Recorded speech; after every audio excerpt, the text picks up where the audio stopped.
Why have sex? Sex takes a lot of energy. Humans expend massive amounts of resources in order to attract, court, and finally reproduce with a mate. But if sex is such an inconvenience, why is it, literally, all around us? The big answer is genetic diversity. A thorough mixing of genes within a species will produce a varied collection of offspring, some of which will be better adapted to their environment. Ultimately, natural selection will spread these beneficial genes throughout the population. One mechanism to achieve genetic diversity is through a process called recombination. The gametes produced in meiosis contain genetic information from a single parent. Crossing over during prophase 1 of meiosis allows gametes to contain a mixture of genetic information from two homologous chromosomes. But the gametes produced from meiosis are haploid and must fuse to form diploid offspring. The moment when the sperm hits the egg, when the genetic material from both parents is combined, generates the diversity that fuels evolution. Like all eukaryotic cells, an egg cell contains a plasma membrane, a cytoplasm, and a nucleus. However, the egg also has several unique structures used in the fertilization process. Two outer layers surround the cell membrane, the cumulus and the zona pellucida, or ZP. The cumulus is composed of follicle cells, which provide nourishment to the egg.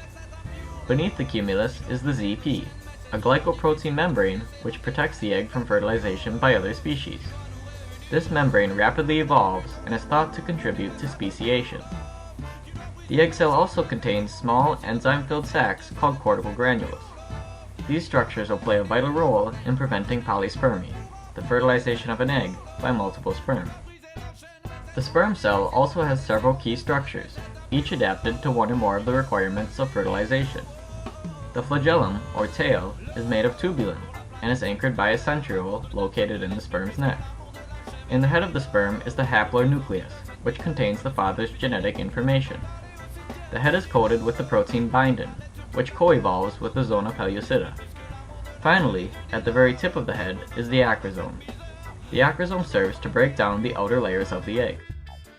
When the sperm first enter the reproductive tract, they are guided by heat and hormonal signals. Human sperm travel toward the egg at about 7 centimeters per hour, taking roughly 6 hours to reach their destination. During this time, the sperm are capacitated. The proteins located in the sperm head realign in order to prepare the sperm for penetration of the egg. Once the sperm reaches the egg, it begins by penetrating the cumulus.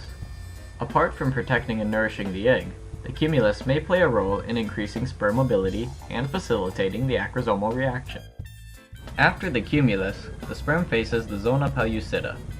Bindin in the sperm head attaches to the zona pellucida and initiates the acrosomal reaction.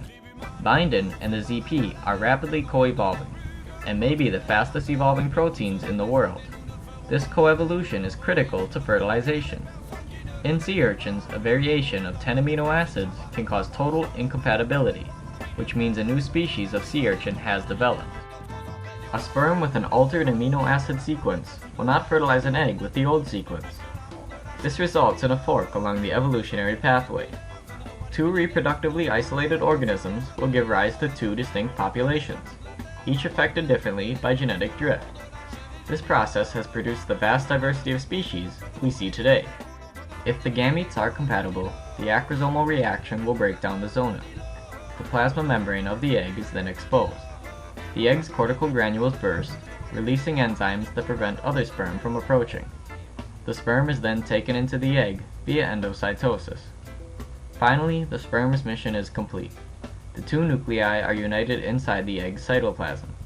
Genetic material from the two haploid gametes comes together to form a diploid zygote, with a random selection of genes from each of its parents.